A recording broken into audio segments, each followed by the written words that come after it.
사도행전 9장 10절부터 19절까지 말씀을 제가 먼저 받들어 읽도록 하겠습니다.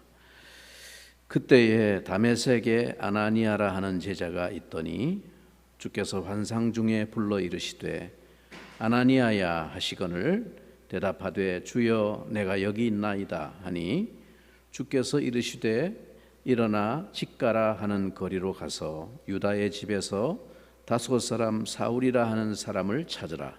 그가 기도하는 중이니라. 그가 아나니아라 하는 사람이 들어와서 자기에게 안수하여 다시 보게 하는 것을 보았느니라 하시거늘 아나니아가 대답하되 주여 이 사람에 대하여 내가 여러 사람에게 듣사온즉 그가 예루살렘에서 주의 성도에게 적지 않은 해를 끼쳤다 하더니 여기서도 주의 이름을 부르는 모든 사람을 결박할 권한을 대제사장들에게서 받았나이다 하거늘 주께서 이르시되 가라 이 사람은 내 이름을 이방인과 임금들과 이스라엘 자손들에게 전하기 위하여 택한 나의 그릇이라.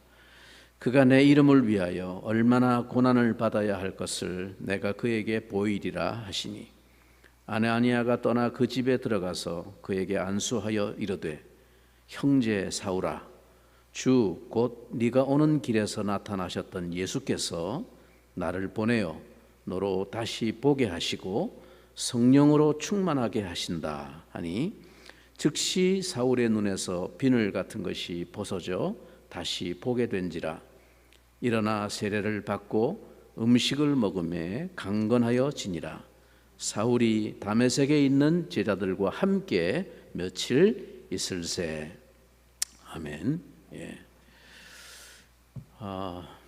우리가 지난 주일 살펴보았던 이 사울의 다메섹 회심 사건에서 중요하게 등장하는 한 인물이 있는데 그는 다메섹에 살고 있던 아나니아라 하는 제자입니다. 오늘 본문 10절 말씀을 다시 한번 주목해 보시기 바랍니다. 그때에 다메섹에 아나니아라 하는 제자가 있더니 주께서 환상 중에 불러 이르시되 아나니아야 하시거늘 대답하되 주여 내가 여기 있나이다 하니 이 아나니아는 후에 사도행전 22장에 언급된 이 사도 바울의 증언에 의하면 율법에 따라 경건한 사람으로 거기 사는 모든 유대인들에게 칭찬을 듣는 사람이었습니다. 매우 경건한 신앙을 가지고 하나님을 잘 섬기던 사람이죠. 이 아나니아가 나사렛 예수 그리스도의 복음을 듣고 이제 주님을 따르는 제자가 되었습니다. 그래서 오늘 그를 소개하기를 제자라고 말하고 있습니다. 주님께서 이 아나니아를 부르시는데 아나니아는 주여 내가 여기 있나이다 라고 대답합니다. 이런 표현은 주로 우리가 성경에서 보면 선지자들이 하나님의 부르심에 응답할 때 사용되어지는 표현 용법입니다. 주여 내가 여기 있나이다 말씀하옵소서 이런 표현이죠. 그러니까 말하자면 이 아나니아는 지금 주님의 그 부르심이 생소하지 않은, 그러니까 평소에 그 음성을 듣는데 익숙한 듯한 그런 느낌입니다. 부를 때 그냥 즉시 대답합니다. 그는 언제든지 주님이 부르실 때 즉시 응답하며 무엇이든지 순종할 준비가 되어 있는 사람이었음을 알 수 있습니다. 그런데 주님께서 다메섹에 있던 제자 아나니아에게 나타나셔서 그에게 분부하신 말씀이 뭡니까? 자, 우리가 오늘 11절과 12절을 한 목소리로 크게 한번 읽어보겠습니다. 11절, 12절 주께서 이르시되 일어나 직가라 하는 거리로 가서 유다의 집에서 다섯 사람 사울이라 하는 사람을 찾으라. 그가 기도하는 중이니라. 그가 아나니아라 하는 사람이 들어와서 자기에게 안수하여 다시 보게 하는 것을 보았느니라 하시거늘. 사울이 지금 기도하고 있으며 아나니아라고 하는 사람이 와서 자기에게 안수해 줄 것을 이미 주님의 환상을 통해서 알고 지금 기다리고 있으니까 그를 찾아가라 하는 분부였습니다. 언제든지 주님의 말씀이면 즉각 응답하고 순종할 태세가 되어 있던 경건한 제자 아나니아였지만 이 주님의 분부에 대해서는 매우 당황합니다. 그래서 이 아나니아가 주님의 말씀을 듣고 믿을 수 없다는 듯이 반문을 합니다. 자, 13절과 14절 다시 우리 한 목소리로 읽어봅니다. 아나니아가 대답하되 주여 이 사람에 대하여 내가 여러 사람에게 듣사온즉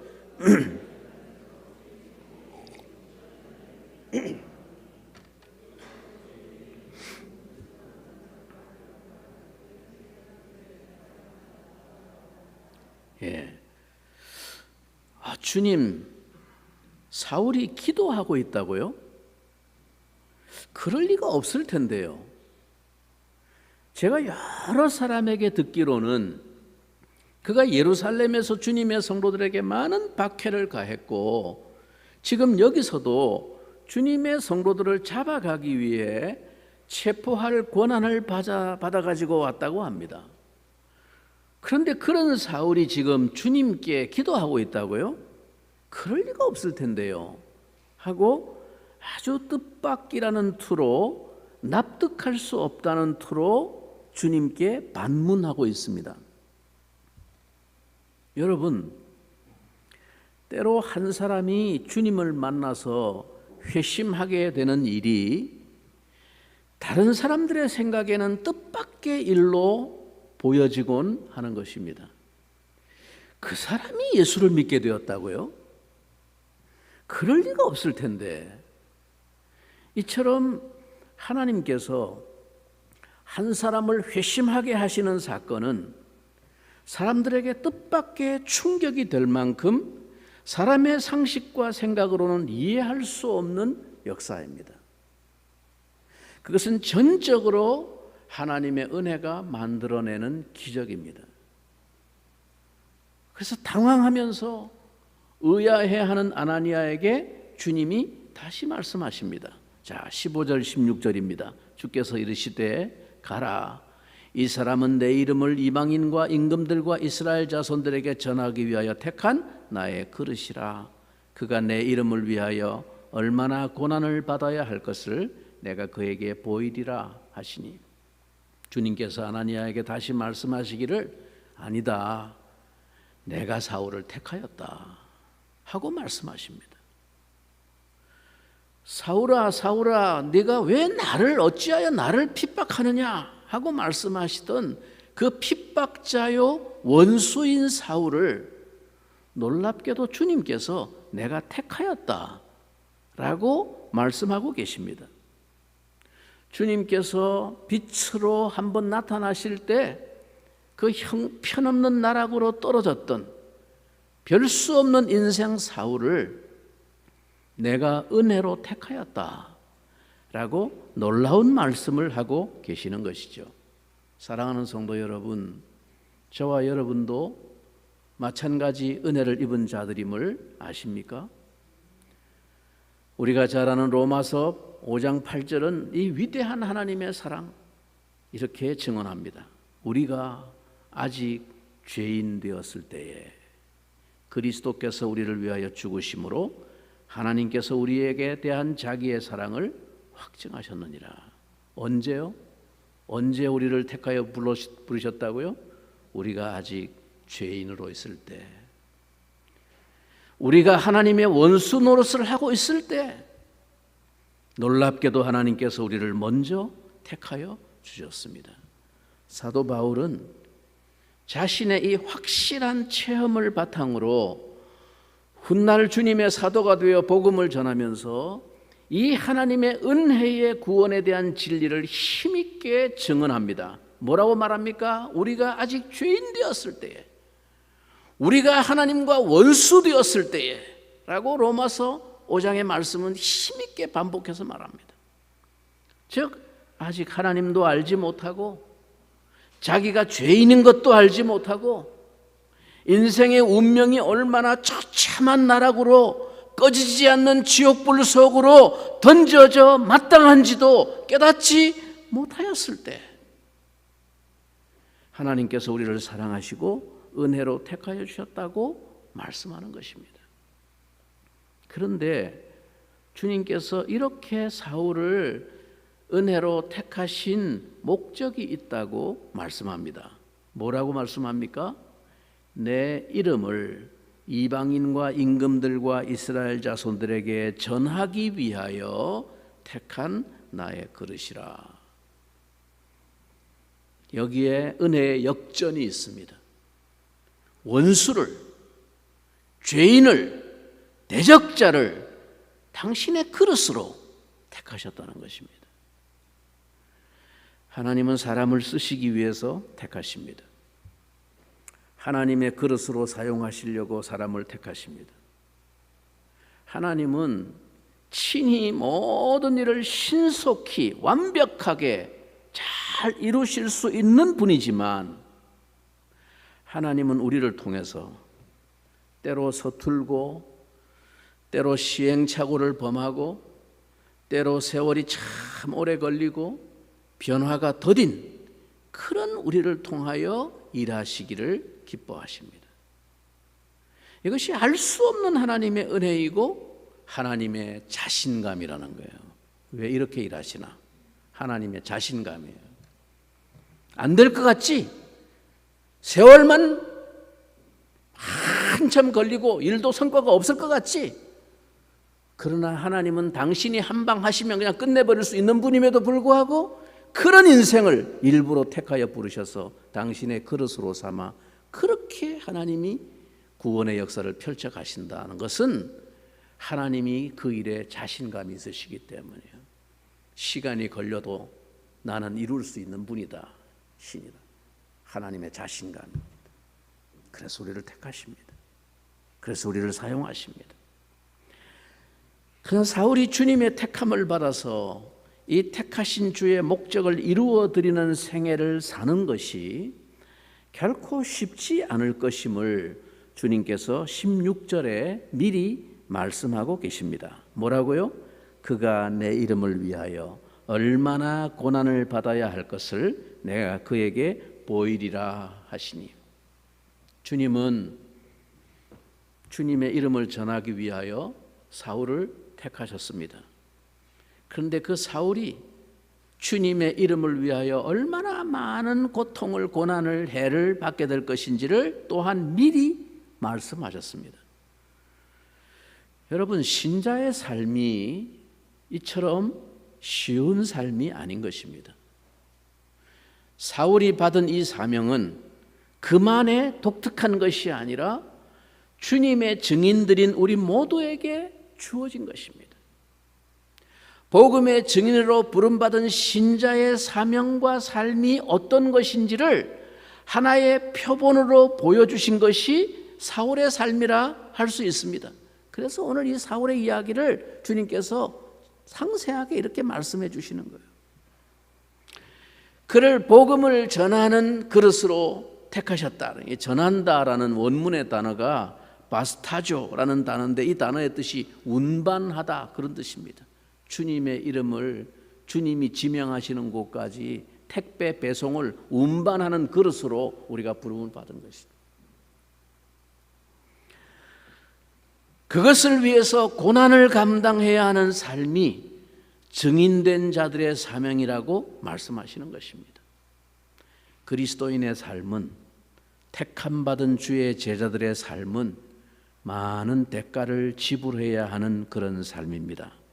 그래서 주님은 늘 자기를 따르는 제자들에게 주님을 따르는 길이 자기를 부인하고 자기 십자가를 지고 따르는 길이라고 말씀하셨고, 생명의 길과 진리의 길은 넓은 길이 아니고 좁은 길이라고 말씀하시면서 우리에게 그 좁은 문으로 들어가기를 힘쓰라고 말씀하셨던 것입니다. 넓은 길로 가지 말라.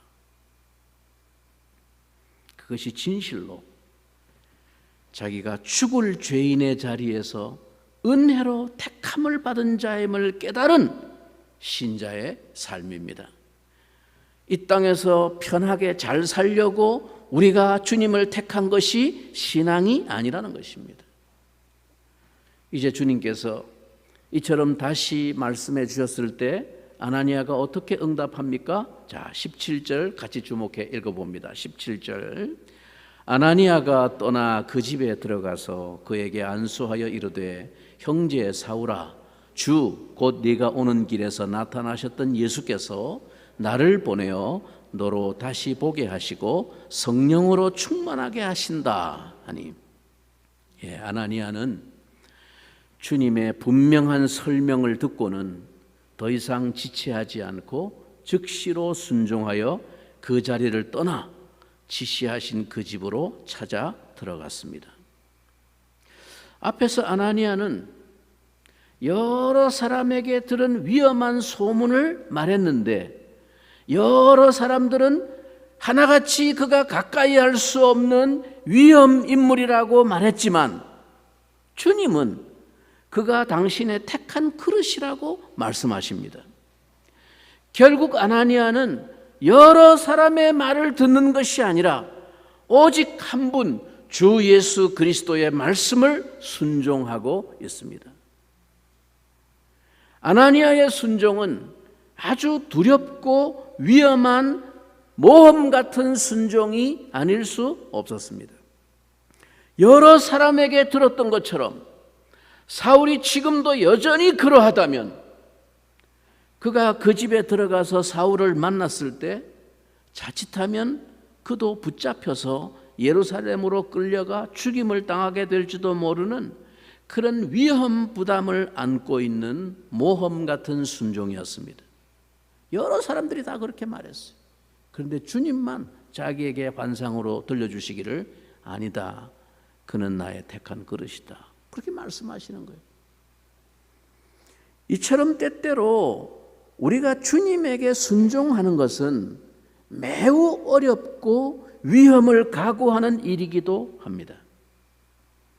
많은 사람의 말을 듣지 아니하고, 즉 세상 모든 사람의 말을 듣지 아니하고 내 속에 계신 성령의 지시하심을 따라 깨끗게 된 양심을 따라 기록된 하나님의 말씀을 따라 순종하며 살다가는 때로 세상에서 바보 취급을 받을지도 모릅니다. 악한 세상에서 평생 동안 입에 풀칠이나 겨우 하면서 여전히 가난을 면치 못하고 살게 될지도 모릅니다. 스데반처럼 그렇게 살다가는 세상에서 매장을 당하고 죽임을 당하게 될지도 모릅니다. 때로 오직 한 분 예수 그리스도에게만 순종하는 백성으로 사는 것은 매우 어려운 일입니다. 그러나 그리스도인들은 한마디로 주님께 순종하는 자들입니다. 아나니아가 주님께 순종하여 사울에게 찾아 들어가서 그를 만나서 무엇이라고 말했습니까? 형제 사울아.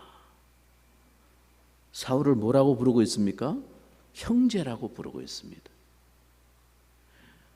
주의 제자들을 대하여 위협과 살기가 등등했던 그를 형제라고 부르고 있는 것입니다. 왜냐하면 누구라도 전에 그가 어떤 사람이었어도 그가 예수 그리스도를 만나 영접함으로 하나님의 자녀가 되는 권세를 받으면 우리와 똑같이 예수의 제자가 되고, 그래서 우리가 그를 형제로 자매로 용납할 수 있기 때문입니다. 그러나 전에 우리의 원수가 되었던 자를, 전에 나를 아주 고통 속에 몰아넣었던 자를 다시금 우리의 형제로 받아들이는 것은 쉬운 일이 아닙니다. 때로 어떤 사람을 용서한다고 하는 것이 우리에게 그렇게도 어려운 일일 수가 없습니다. 때로 우리 그리스도인들이 너무 옹졸하다고 느낌을 받을 때마다, 저 자신이 너무 옹졸하다고 느낄 때마다 얼마나 안타까운지 모르겠습니다. 그리스도인들이 오히려 자기가 당한 과거를 잘 잊지를 못합니다. 수년 수십 년이 지나도 마음의 엉어리가 남아있는 경우가 많습니다. 그리스도인이라고 하는 사람들 속에. 그리스도인들만큼 용서며 사랑이며 하는 아름다운 말을 많이 하는 사람이 없지만, 또한 그리스도인들만큼 남을 용서하고 사랑하는 일에 그렇게 더 인색한 사람들을 보기 힘들 만큼 때때로 우리의 모습이 그러합니다. 바울이 훗날 고린도 교회에 편지를 보내면서 너희 마음을 넓히라 라고 간절한 마음으로 권면한 적이 있습니다. 우리가 용서하지 못하는 사람이 없도록, 형제와 자매로 받아들이지 못하는 사람이 없도록 우리의 마음을 넓힐 수 있다면 우리의 생애가 얼마나 더 풍요로워지며 얼마나 더 영광스러운 생애가 될 수 있을까요? 잠시 옆에 있는 사람을 한번 바라보십시오. 잠시 옆에 있는 사람을 바라보면서 이렇게 한번 말해봅시다. 당신을 형제로 혹은 자매로 받아들이겠습니다. 한번 서로 옆에 있는 사람을 향해서 말해보십시오. 하라고 하면 하세요. 좀 한번 해보세요. 혹시 어쩌다가 재수없게 부부가 지금 하필이면 같이 옆에 앉아 있는 사람 중에 오늘 아침 하필이면 부부싸움을 하고 나왔더라도 감정을 누르고 주님의 사랑을 생각하면서 다시 한번 고백하시기 바랍니다. 당신을 주 안에서 형제로 자매로 받아들이겠습니다. 한번 해보세요. 부부끼리 지금 눈 쳐다보면서 한번 해보세요. 당신을 주 안에서 형제로 자매로 받아들이겠습니다. 그러나 이것은 결코 우리의 이성이나 감정이나 인격으로 이해가 되어서 일어날 수 있는 일이 아닙니다. 순종하여 나아가는 아나니아의 마음을 이미 성령께서 주장하여 바꾸어 놓으신 것입니다. 즉 이것은 하나님이 이루어내시는 변화의 역사입니다. 이것은 구원의 사건이 아나니아와 같이 하나님의 보내심을 받은 사람에 의해서 되어지는 것이 아니라 하나님의 강권적인 은혜와 작용에 의해서만 임하는 것임을 보여주는 것입니다. 어떻게 이런 일이 일어날 수 있습니까? 조금 전까지 주님 그럴 리가 없을 텐데요. 천하의 다른 사람은 몰라도 그 인간이 그럴 리가 없습니다. 그 사람이 여기 왜 왔는데요? 예루살렘에서 우리 형제들, 우리 친척들 다 잡아 죽이고 여기 있는 우리까지 성이 풀리지 않아서 잡아 죽이려고 왔습니다. 많은 사람들이 다 그렇게 증언했습니다. 그 마음에 사울 생각하면 치가 떨리는 원한과 상처를 가지고 있는 사람들이 다메섹에 피신해 와 있던 그리스도인들이었어요. 근데 그 감정이 주님이 내가 택한 그릇이야 이렇게 한마디 했다고 아, 예, 그렇군요 이렇게 바뀝니까? 우리 감정이라는 것이 그렇게 되어진 일이 아니에요. 내 마음이 불편하지만 주님의 말씀에 순종해서 나아갈 때 가는 그 길에 성령께서 그 마음을 움직이신 것이죠. 만지신 것이고 변화시킨 것입니다. 그래서 사울을 만나는 순간에 자기 입에서 터져 나오는 거예요. 형제 사울아. 그래서 구원은 사람의 일이 아닙니다. 하나님의 강권적인 은혜의 역사가 만들어내시는 일임을 우리에게 보여주는 것입니다. 그래서 칼빈은 이러한 하나님의 구원을 설명하기를 불가항력적인 은혜라고 말했습니다. 불가항력적인 은혜. 뭡니까? 하나님이 우리를 불러 구원하시는 그 은혜의 부르심은 불가항력적인 은혜다. 뭐예요? 사람이 항거할 수가 없다. 거부할 수 없는 강권적으로 들어오시는 하나님의 은혜가 우리를 뒤집어 놓는 것이 하나님의 구원이다 라고 설명한 것입니다. 그리고 아나니아는 사울에게 이렇게 말합니다. 네가 오는 길에서, 즉 다메섹으로 오던 길에서 너에게 나타나셨던 그 예수께서 지금 나를 너에게 보내어 너로 다시 보게 하시고 성령으로 충만하게 하신다 라고 전했습니다. 즉 사울을 다시 볼 수 있도록 하시는 이가 이 또한 자기가 아니라 예수님이심을 확실하게 전달하고 있습니다.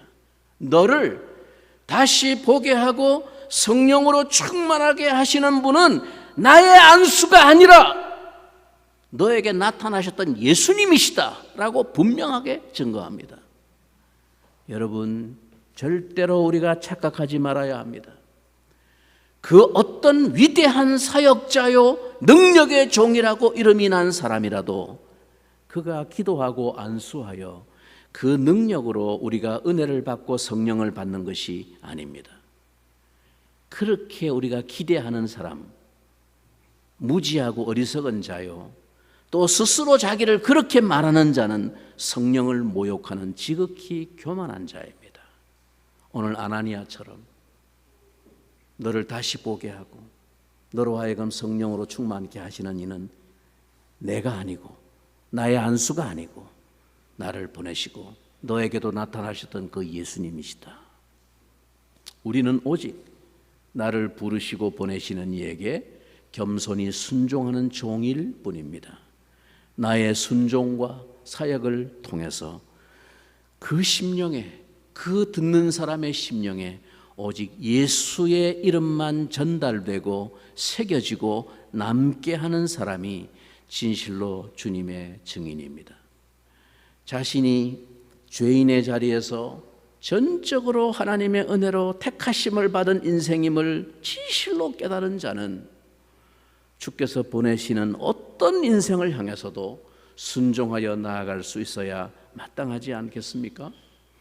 주님은 오순절 다락방에 모인 성도들에게 친히 강림하시고 충만케 하셨던 것처럼 사울에게도 얼마든지 친히 나타나셔서 성령을 주시고 쓰실 수 있지만 왜 굳이 위험을 무릅쓰고 아나니아를 그에게 보내어 그를 위해 기도하게 하고 성령을 충만케 주셨을까요? 주님은 먼저 은혜 받은 자들에게, 먼저 성령의 충만을 받은 자들에게 이 순종을 요구하시고 그 순종을 통해서 당신의 역사를 이루어 가기를 원하시는 것입니다. 아나니아가 안수하자마자 사울의 눈에서 비늘 같은 것이 떨어져 나가고 시력이 회복되었습니다. 그는 즉시로 세례를 받고 금식하던 기도를 중단하고 음식을 먹고 강건해지고 그 다음에 나오는 말이 중요합니다. 다메섹에 있는 제자들과 며칠을 함께하며 교제했습니다. 19절 우리 한 목소리로 같이 한번 읽어봅니다. 19절 음식을 먹음에 강건하여지니라. 사울이 다메섹에 있는 제자들과 함께 며칠 있을새. 우리는 성경의 기록이니까 뭐 그런가 보다 하지만 이 다메섹의 그리스도인들을 생각해 보면 참 대단한 사람들입니다. 이들이 누굽니까? 예루살렘의 박해를 통해서 자신과 일가 친척과 교회 형제자매들의 고통과 아픔을 가지고 있는 사람들입니다. 그런데 바로 눈앞에 찾아온 그 박해와 고통의 선봉장인 그 원수를 품어주고 음식을 먹이고 돌봐주며 함께합니다. 이것은 사람의 마음이 아닙니다. 오직 그들 안에 내주하시는 충만한 성령님이 만들어내신 변화의 역사입니다. 여러분, 이것이 교회요, 이것이 성령의 공동체입니다.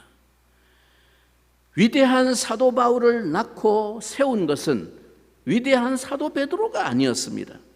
다메섹에 살고 있던 한 평범한 그리스도인, 성령의 인도에 전적으로 순종하는 경건한 사람 아나니아였고 또한 그와 함께하는 다메섹 교회 성도들이었습니다. 이들은 그다지 교회 기독교 역사에 크게 이름을 남긴 유명한 인물도 교회도 아니었습니다. 그러나 다메섹에는 이렇게 신실하게 주님을 섬기고 따르는 제자들의 공동체가 있었습니다. 아나니아는 이 위대한 복음 역사에 중요한 역할을 감당한 신실한 주님의 제자였지만 그의 이름은 여기서 사라집니다. 더 이상 성경에 그의 이름은 나타나지 않습니다. 그와 함께 다메섹에 있던 믿음의 공동체도 더 이상 소개되거나 주목받지는 않았습니다. 그러나 이 사나운 짐승과 같은 사울이 전 생애를 주 예수의 복음을 운반하는 그릇으로 고난과 함께 바칠 수 있었던 그 결정적인 생의 출발점에서 이들이 그에게 끼쳤던 그 따뜻한 사랑과 환대의 교제는 결코 과소평가될 수 없습니다. 여러분, 이들의 사랑과 격려가 없었다면 사울이 그 부끄러움과 죄책감에서 벗어나 여러분 깨닫고 보니까, 정신이 들고 보니까 자기가 그동안 살아왔던 삶이, 자기가 그동안 행해왔던 삶이 얼마나 부끄럽고 악하고 주님 앞에 얼굴을 들 수 없는 죄인이었는가를 그게 순간에 다 깨달아졌는데, 사람이 양심이 있지 어떻게 아무 일도 없었던 것처럼 며칠 만에 나가서 사람들에게 예수 믿으세요 이따위 소리를 할 수 있겠어요? 나는 그런 말할 자격조차 없다. 아마 삶의 용기를 못 내고 찌그러졌을 거예요. 너무 자기의 죄책감이 커서. 그런데 며칠 동안 세례받고 성령의 충만을 받고 자기를 위로하고 음식을 주고 품어주고 함께 교제하며 격려하는 다메섹의 이름 없는 성도들 때문에 그가 용기를 얻습니다. 그리고 그가 담대히 다메섹 도성으로 시내로 나갑니다.